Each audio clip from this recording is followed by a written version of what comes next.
صل على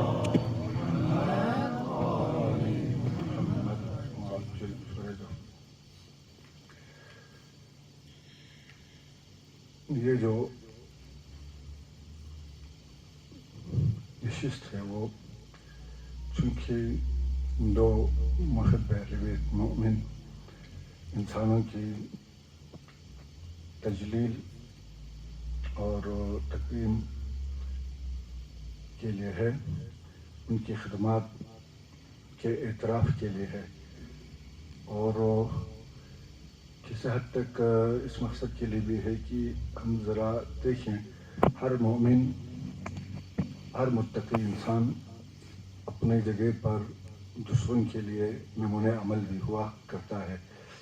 یہ دیکھیں کہ ان کی زندگی میں جو اچھی صفات ہیں ان کو ہم ذرا دیکھیں اور ذکر کر لیں، تذکرہ کر لیں، اور پھر اس سے اپنی زندگی کے لیے کوئی نہ کوئی درس لے لیں تاکہ ہم بھی ان اچھی صفات کو اپنائیں اور خود بھی خدا کی بارگاہ کے سیر سلوک کے سفر میں چند بہتر قدم آگے بڑھا سکیں۔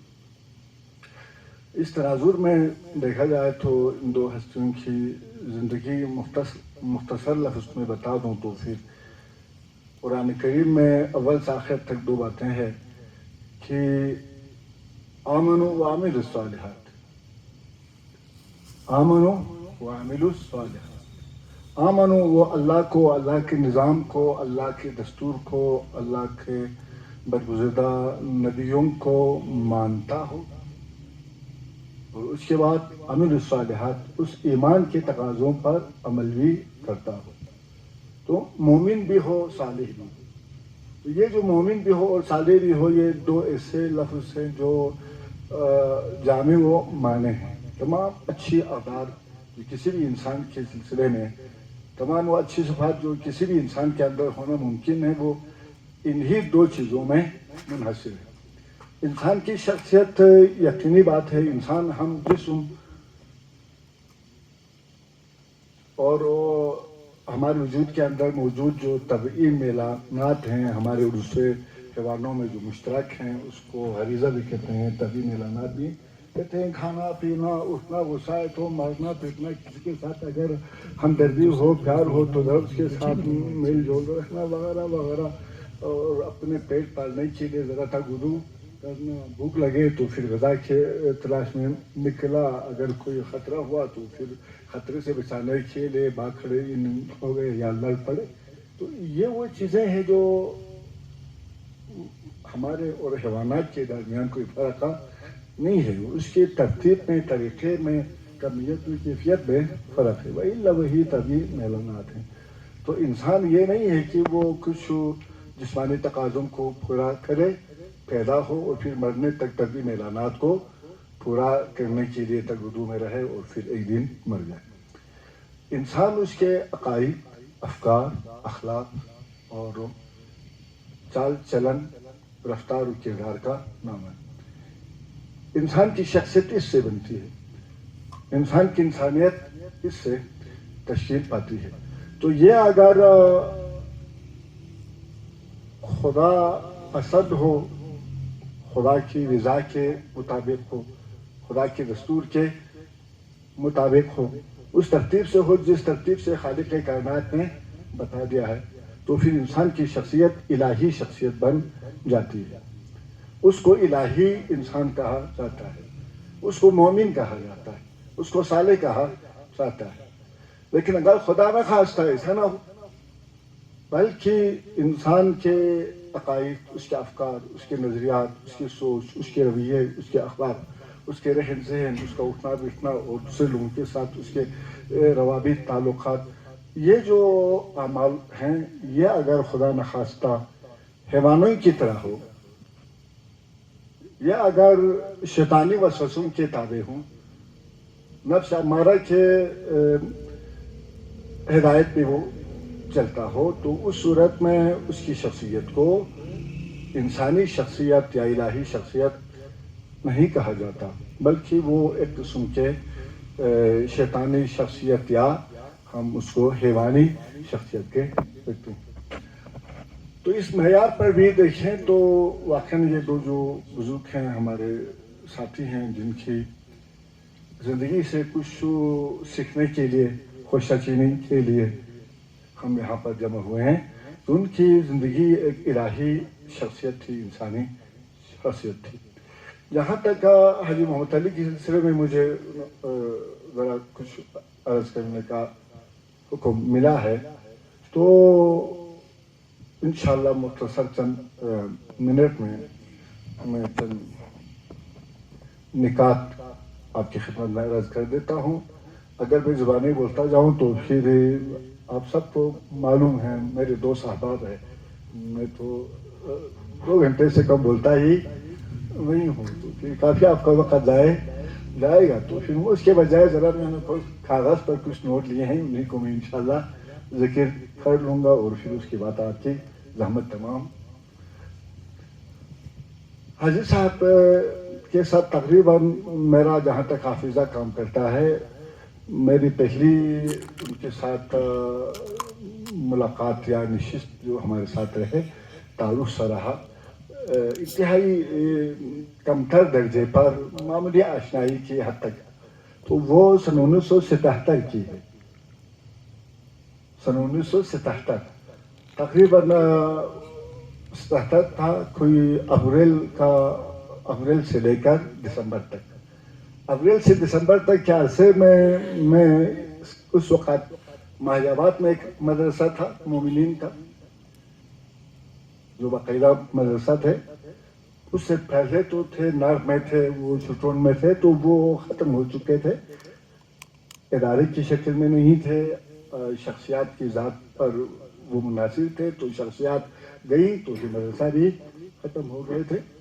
لیکن جو باقاعدہ ادارہ سازی کی شکل میں اس وقت بلوچستان میں جو مدرسے تھے وہ شیخ علی برور کی رحلت کے بعد جو باقاعدہ وجود میں آئے, تو وہ ماہی آباد میں تھے. اور اس قدوں میں یہ جو ابھی بٹو بازار ہے اس کے ذرا سائڈ پہ سکٹ میدان میں حیدری مارکیٹ سے قبلے کی طرف نکلتے ہوئے بالکل اس کے روبرو اس وقت ایک بوسیدہ سی عمارت ہے, اس میں کوئی 4-5 کمرے تھے, اس کا نام مدرسہ امامیہ تھا. اس میں شیخ حسن صاحب اس کے خطاب دیتے تھے, اور انگوت سے استاد العلماء جناب شیخ علی محمد انگوتی اللہ مقامہ وہاں پر استاد تھے. کوئی مہینہ 2 مہینے میں بلوچستان کی سقط کی شیخ محمد صاحب, شیخ محمد علی گنگوپی صاحب, وہ ستپارہ سے شیخ محمد جو, پاردو سے شیخ محمد جو, یہ سارے اکٹھے ہو کر 2 مہینے میں بچوں کا امتحان بھی لیتے تھے. تو یہ وہ زمانہ تھا.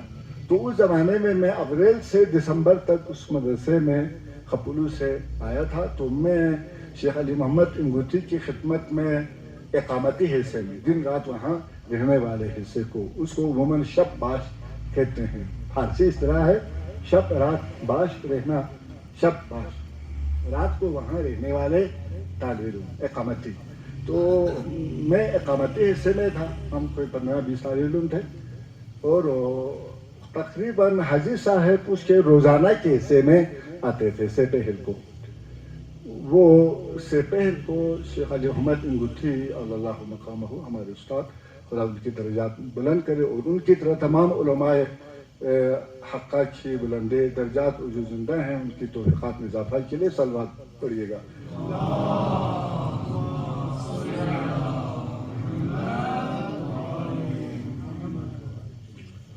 تو سپہر کو 12 بجے سے پہلے وہ اقامتی طلباء کو پڑھاتے تھے, اور 12 بجے کے بعد جا کے 2 بجے وہ تشریف لاتے تھے, 2:30 بجے. تو 2:30 بجے سے لے کر غروب آفتاب تک کا اذان مغرب تک وہ اسی اطراف سے آنے والے غیر اقامتی طلاب جو آتے تھے روزانہ کی بنیاد پر ان کو پڑھاتے تھے. تو تقریباً حاجی محمد ذرا عمر میں ہم سے مختصر سا تھا, 3-4 سال کا, ذرا بڑا سا لگتا تھا. کئی آتے تھے, تو ان میں سے ایک ہے حاجی محمد ہی تھے جو قبلہ علی محمد انگوتی مرحوم سے زیادہ فیض حاصل کرتے تھے. پہلے آتے تھے, آخر میں جاتے تھے. تو جہاں تک ہم جو کچھ عرصہ وہاں پہ رہا تو اس عرصے میں انہوں نے ایک فارسی کے نصیحت نامہ ہے اشعار پر مشتمل، بند نامہ کہتے ہیں اس کا نام، بند نامہ پڑھا تھا۔ تنبیہ الغافلین میں نے ایک کتاب تھی اخلاقیات کی، ہمارے عبادات کے حوالے سے، بہت پیاری اچھی تربیتی کتاب ہے تنبیہ الغافلین، فارسی میں تھی وہ، اس کو انہوں نے پڑھا تھا۔ اور اس کے بعد جا کے یہ عربی جو ادبیات ہے، صرف نحو جسے کہتے ہیں، اس میں بھی تقریباً یہ صرف میر اور اس کے ساتھ آگے ایک عوامل نام کی کتاب ہے، ان دونوں کو مکمل کر کے وہ ہدایہ نام کی کتاب وہ پڑھ رہے تھے۔ اس کے بعد ہم تو یہ مدرسہ چھوڑ کے پھر اپلو جانا پڑا، وہاں پر ہم رہ گئے۔ دسمبر کے بعد ہم پھر قبلہ شیخ صاحب کی شاگردگی کا شرف حاصل نہ کر سکے، اس سے محروم ہو گیا، اور آج تک اس کا صدمہ اور اس کا دکھ مجھے موجود ہے۔ تو یہ تھی ابتدائی ایام میں کوئی 3-4 مہینہ وہاں پر، 2-3 مہینے کے بعد ان کے ساتھ آشنائی ہو گئی تھی۔ وہ آتے تھے، بہت اچھے تھے، ملنسار، اچھے قسم کی ذمہ داری سے آتے تھے، اور ان کا رہن سہن بھی بہت اچھا تھا، اور قبلہ شیخ صاحب اس سے بہت راضی تھے۔ اس کے بعد کافی عرصہ گزر گیا، ہم بھی دائیں بائیں آوارہ پھرتے رہے، آخر میں ہم 1999 میں اس مدرسے میں آئے۔ جب 1999 ہم اس مدرسے میں آئے تو پھر یہاں پر کردک ہے کہ اچھے سلجھے ہوئے طبقوں کی ایک ہفتہ وار نشست ہوتی تھی شناخت کے نام سے۔ تو شناخت کے اس نشستوں میں کبھی قبلہ شیخ نوری صاحب کی موجودگی میں ایک دو دفعہ مجھے بھی وہاں پہنچنے کی زیارت توفیق ہوئی۔ تو پھر وہاں پر میں نے دیکھا کہ بھی جب دیکھا تو یہ چہرہ لگتا ہے کہ کبھی ہم ساتھ رہے ہیں، دیکھ رہے ہیں، اور پھر اس طرح آہستہ آہستہ ہم نے ایک دوسرے کو پہچان لیا کہ بھائی وہ مدرسے امامیہ میں کبھی 2-3 گھنٹے کے لیے ہم ساتھ رہا کرتے تھے۔ اس کے بعد ہماری جو شناخت کلاسوں کا سلسلہ آیا، وہ نشستیں آہستہ آہستہ ختم ہو گئی، اور اس کے بعد حاجی صاحب کے ساتھ ہمارا ایک نشست رہا قرآن کی بنیاد پر، قرآن فہمی کی بنیاد پر، اور اس کا بنیادی اس کو وجود میں لانے اور اس کو آگے بڑھانے کا جو بنیادی محرک تھا وہ یہ تھا کہ تقریباً ہمارا یہ مشترک سوچ تھی کہ پیغمبر اکرم نے 23 سال کے عرصے میں قرآن کے ذریعے عرب کے اسفل السافلین والے قوم کو طالعین تک پہنچا دیا، بہترین قوم بنا دی۔ اس کے بعد جو قرآن سے لوگ منحرف ہوتا چلا گیا، اسی حساب سے اسلامی معاشرے میں تنزل، پستی آتی گئی، اور آج ہم جس تنزل اور پستی کی انتہائیوں میں ہیں وہ اس وجہ سے ہے کہ ہم قرآن کو سمجھنے اور اس پر عمل کرنے کے حوالے سے بھی ہم بہت ہی پیچھے ہیں۔ اور امام زمانہ تشریف لائیں گے تو تب بھی وہ کوئی نئے دین تو لے کے نہیں آئے گا، وہ کوئی رسول تو نہیں ہے، پیغمبر تو نہیں ہے، وہ امام ہے، وسیع ہے۔ اور پھر وسیع نبی کے دین کو فالو کرتا ہے، اس کو آگے بڑھاتا ہے، اس کو نافذ کرتا ہے۔ تو امام زمانہ بھی تشریف لا کر وہی کام کریں گے جو پیغمبر نہیں چاہے، لیکن وہ حجاز کی سطح تک محدود رہا تھا، اور یہ اب عالمگیر ہوگا۔ تو اگر ہم قرآن کو نہ سمجھیں تو اس کے لیے کم از کم اتنی تو بات ضروری ہے کہ ہم خود قرآن کو پڑھیں، اپنی ذات کے حد تک خود اس کو سمجھیں، دوسری بات، تیسری بات خود اس پر عمل کر لیں۔ پھر یہ 3 مرحلہ طے ہوگا تو پھر آگے کی بات انشاءاللہ بعد میں آ جائے گی۔ اگر ہم یہ کام نہیں کریں گے تو امام زمانہ ظہور بھی ہو جائے، ان کا ظہور بھی ہو جائے تو ہمارے لیے کچھ ملنے والا نہیں ہے، ہمیں کچھ نہیں ملے گا اس کی حکومت سے، سوائے یہ لنگر خانہ چلے تو لنگر خانے میں وقت پہ جائیں اور دسترخوان سے کھا کر آ جائیں۔ تو لہٰذا امام زمانہ کی بارگاہ، خدا کی بارگاہ میں، امام زمانہ کی بارگاہ میں ایک آبرومندانہ طریقے سے پہنچنے کے لیے ضروری ہے کہ ہم قرآن کو سمجھیں اور اس پر عمل کریں۔ یہ وہ سوچ تھی جس کے تحت تقریباً چند انتہائی محدود افراد پر مشتمل ایک مختصر سا حلقہ حاجی صاحب کی سرپرستی میں ہم نے انجام دیا تھا. وہ ہمارا میزبان تھا, وہ ہمارا محرک تھا, وہ ہمارا ایک قسم سے دھڑکنے والا دل تھا. تو ہم نے ان کے ساتھ تقریباً آس پاس سے وہاں سے 2000 سے لے کر ابھی ان کی رحلت تک تقریباً ہم یہ سلسلہ ان کی سرپرستی میں ہم چلتے رہے, اور انشاءاللہ اس کے بعد بھی ابھی یہ سلسلہ جاری ہے. تو یہ جو 26 سال بنتا ہے لگ بھگ 1999 سے اس طرح ماضی تو پھر گزر گیا. تو اس کے عرصے میں نے جو کچھ نکات نقل کیے ہیں وہ تقریباً یہ تھی کہ یہ جو آیت کریمہ میں نے جو عرض کیا آپ کی خدمت میں, رجال لا تلہیہم, کچھ مرد ایسے ہیں جو جنہیں غافل نہیں کرتی تجارت مالی لین دین ولا بیع اور نہ بیع. انسان زیادہ تر یہ مالی معاملات میں, اقتصادی معاملات میں, اگر اس کے علاوہ بھی معاہدوں میں, معاملات میں انسان کا قدم پھسلتا ہے, وہ غافل ہو جاتا ہے. تو ان کو غافل نہیں کرتی تجارت اور بیع عن ذکر اللہ, اللہ کی یاد سے, وہ اقام الصلاۃ, نماز قائم کرنے سے, یعنی اللہ کے حقوق بجا لانے سے, وہ ایتاء الزکوٰۃ, اور زکوٰۃ ادا کرنے سے. زکوٰۃ کا مطلب اس وقت کے تو جو مسائل والی زکوٰۃ نہیں ہے, یہ تو ہمارے فقہاء نے بعد میں اصطلاحات گڑھ کر دریا کو قطرہ سمجھا ہوا ہے. زکوٰۃ دریا ہے. اس وقت جو توجہ المسائل میں زکوٰۃ کا عنوان تھی, جو ایک مخصوص چیپٹر ہے, وہ قطرہ ہے. اس میں دوسرے بھی بہت سارے آتے ہیں.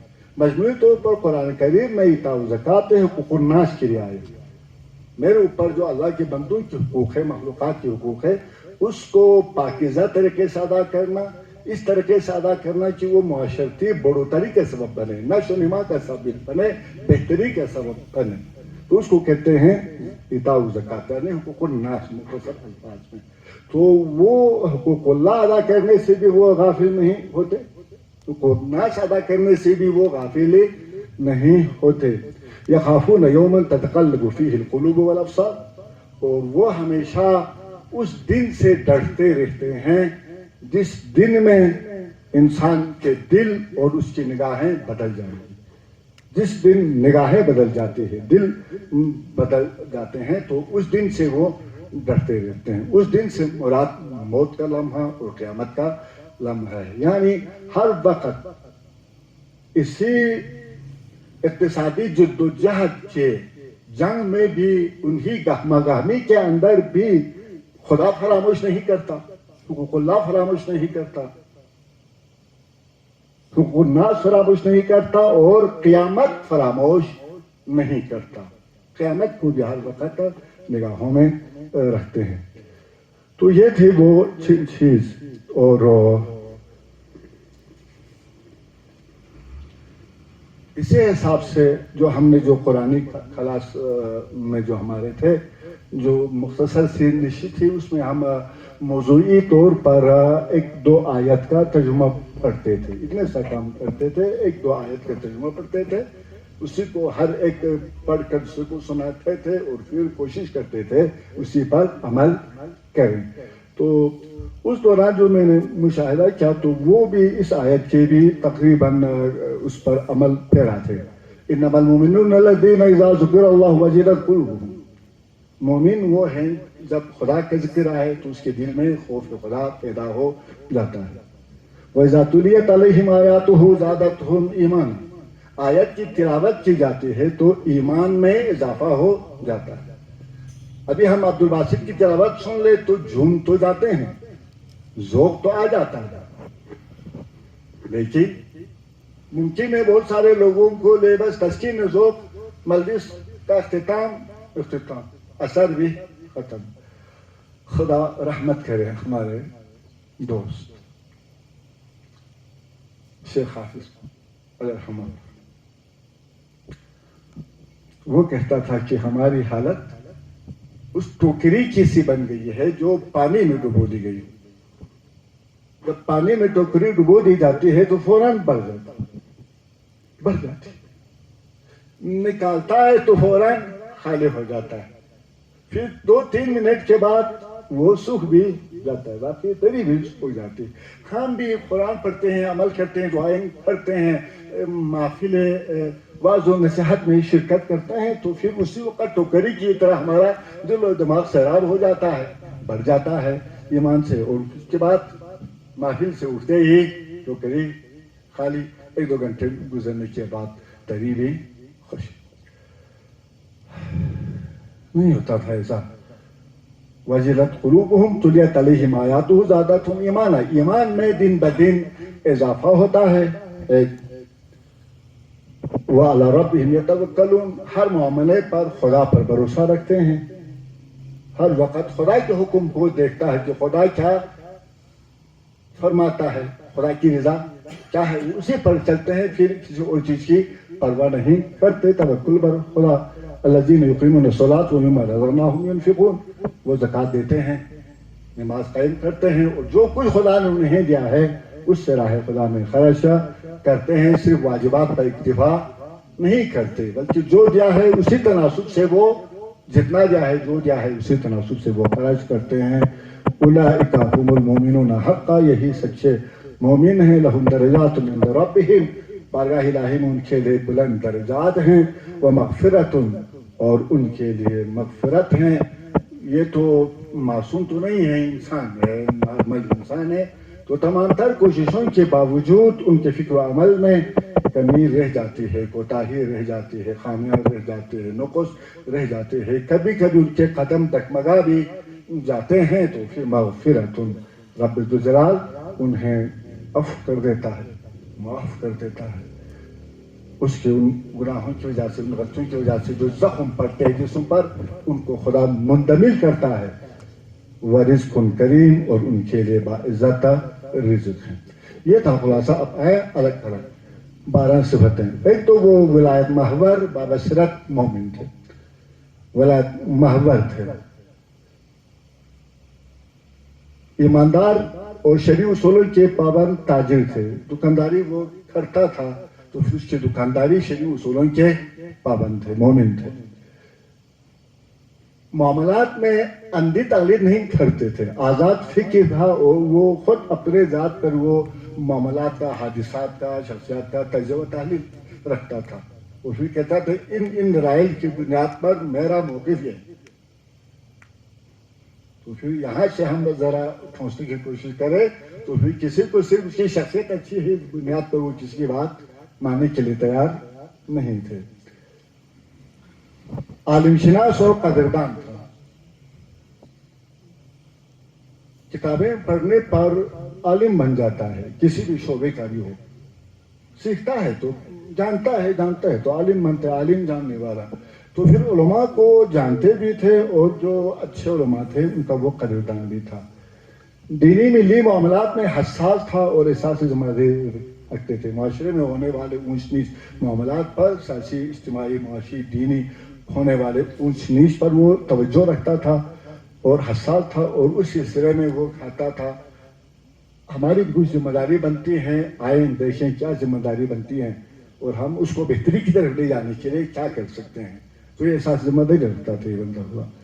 جرأت اور صراحت لہجہ کا مالک تھا، جو کہتا تھا صاف صاف کہتا تھا، سامنے کہتا تھا، یہ کنایا، اشارہ، یہ جو لحاظ، یہ چیزیں نہیں تھی، صراحت تھی، جو کہتا تھا صاف صاف بتا دیتا تھا، بھائی مجھے آپ کے اندر یا اس کے اندر یہ چیزیں بظاہر یہ اچھی نظر نہیں آتی، ان دلائل کی بنیاد پر اس کو آپ اس طرح اصلاح کر سکتے ہیں۔ صراحت لہجہ تھا اور جرأت تھا، بول بھی سکتا تھا، بولتا بھی تھا۔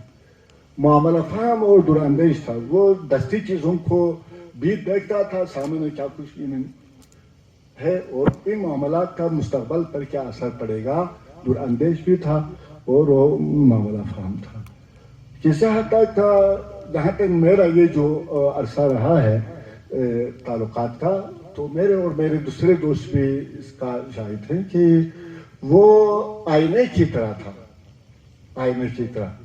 عموماً الحب یومی و یسم، محبت انسان کو اندھا کر دیتی ہے اور بہرا، جس کے ساتھ ہمارے اچھے تعلقات ہوں، ہم ان کو چاہیں تو پھر ہمیں ان کی خوبیاں نظر آتی ہیں، خامیاں نظر نہیں آتی. لیکن وہ ایسا نہیں تھا، وہ آئینے کی طرح تھا. اس میں خوبیاں بھی وہ دکھاتا تھا، خامیاں بھی وہ دکھاتا تھا، اور جتنا تھا اسی حساب سے دکھاتا تھا. اس میں کوئی مبالغہ نہیں کرتا تھا. آئینے کی صفت اپنے دوستوں کی اصلاح کرنے میں ہر وقت کوشاں رکھتے تھے. سابقون فی الخیرات تھا. نیک کاموں میں جہاں تک میرا تجربہ ہے اس 26 سال میں، جب بھی کہیں پر ہم نے ان کو کسی بھی نیک کام کے لیے دعوت دی تو انہوں نے آج کے کام کو کل پر نہیں چھوڑا، فوراً کہا ٹھیک ہے. جو ان سے ہو سکتا تھا اس کو کرتا بھی تھا، لیکن بروقت کرتا تھا اور اس میں پہل کرتا تھا. سابقون فی الخیرات تھا. اور ضرورت مندوں کی باعزت مدد کرتا تھا، باعزت مدد کرتا تھا. دیکھتا تھا ضرورت مند ہے یا نہیں ہے. فرض کریں میں ان کا دوست ہوں، مجھے اگر ضرورت ہے، وہ محسوس کرتا تھا مجھے کسی اچھی رقم کی ضرورت ہے، اس کے بعد میری ضروریات پوری نہیں ہوتی ہے، تو پھر وہ بڑا پیارا طریقہ تھا. کہتا تھا میرے پاس کچھ پیسے پڑے ہوئے ہیں، ابھی مال کا آرڈر کرنا ہے تو پھر ابھی بعد میں دینا ہے ان کو، تو کچھ میرے پاس پیسہ پڑا ہوا ہے، اس کو ابھی لے لیں، جب موقع ملے دے دیں. جب موقع ملے تھوڑا تھوڑا کر کے، جب موقع ملے تھوڑا تھوڑا کر کے دے دیں. یوں محترمانہ طریقے سے اس کو ابتدائی طور پر قرض کے طور پر دیتا تھا، اور اس کے بعد کبھی بھی اس کو مانگتا نہیں تھا، دیکھتا رہتا تھا. وہ اگر اپنی گنجائش کے مطابق واپس کرتا تھا تو تب بھی دیکھتا تھا کہ کیا واقعاً وہ گنجائش میں، آسائش میں آ کر واپس کر رہا ہے یا سختی میں واپس کر رہا ہے. اگر وہ سختی میں واپس کر رہا ہو تو نہیں لیتا تھا، آسائش میں ہو واپس کرے تو لے لیتا تھا. لیکن بعد میں اگر محسوس کرتا کہ بندے خدا ادا کرنے کی پوزیشن میں بالکل بھی نہیں ہے، نہیں آئے گا، تو پھر شائستہ طریقے سے بتا دیتے تھے. اس کا حساب ہو چکا، اس کا حساب ہو چکا. اب مزید آپ اس کے حساب کرنے کی ضرورت نہیں ہے، حساب آپ کا نیل ہو چکا، ختم ہو چکا. تو یوں انتہائی محترمانہ و باعزت طریقے سے وہ مدد کرتے تھے. دوسری بات، ان کا ذہن حق پسند اور فلسفی ذہن تھا. وہی دلیل کی بنیاد پر موقف اپناتے تھے، بات کرتے تھے. اگر یہاں سے دلیل کی بنیاد پر سمجھا دیا جائے تو پھر وہ اپنا موقف کو چھوڑ بھی دیتے تھے، اس پر ضد نہیں کرتا تھا. تو ذہنیت اس کی حق پرستی تھی، جو سچ ہے، جو ٹھیک ہے اس کو مانتا تھا، دلیل کو مانتا تھا. ضد، عناد اور یہ حد درمی والی چیز نہیں تھی. اور آخری بات، یہ 12ویں صفت ہے. 12 امام کے نام پر میں نے 12 ہی لکھے ہیں، دوسرے بھی بہت سارے ہیں. تو پھر یہ تھا کہ وہ قرآن کا عاشق اور ہمارے بس میں قرآن کا مخلص میزبان تھا. واقعاً قرآن کا عاشق تھا. اس کو سمجھنے میں، اس کو ترویج کرنے میں اور اس پر خود عمل کرنے میں حتی الامکان کوشش کرتا تھا کہ آیات کو سمجھیں، سمجھنے کے بعد اس پر عمل کریں، اور پھر اپنے حلقہ اثر میں بتا دیں کہ بھئی دیکھو اللہ کا حکم یہ ہے، آئے ہم اس طرح کرتے ہیں. اگرچہ بحثیت کوئی مبلغ، کوئی بڑا کوئی دیکھنے میں کوئی شہرت ہو اس حوالے سے تو ان کی نہیں تھی، لیکن اپنے ذات میں وہ ان صفات کے حامل تھے. اور واقعاً ان لوگوں میں سے تھے جس طرح شیخ صاحب نے فرمایا، عاشا سعیداً و ماتا سعیداً. دنیا میں جب تک رہا خوش نصیب رہا، اور گیا تو خوش نصیب گیا. خداوند تبارک و تعالی سے اجتماع سے دعا ہے رب ذوالجلال ان مرحومین کے درجے